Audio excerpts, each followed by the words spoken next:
сураи Қурайш. номи ин сура аз нахустин ояти он гирифта шудааст. ин сура дар Макка нозил шуда ва 4 оят дорад. бисмиллаҳи рраҳмани рраҳим. ба номи Аллоҳи бахшояндаи меҳрубон. лиилафи Қурайш, барои шукри улфату амни Қурайш. إيلافهم رحلة الشتاء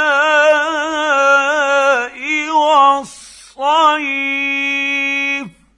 улфату амнашон дар сафари зимистониву тобистонӣ.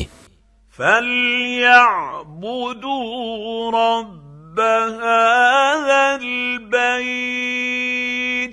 пас бояд парвардигори ин хонаро яъне каъбаро бипарастанд. الذي أطعمهم من جوع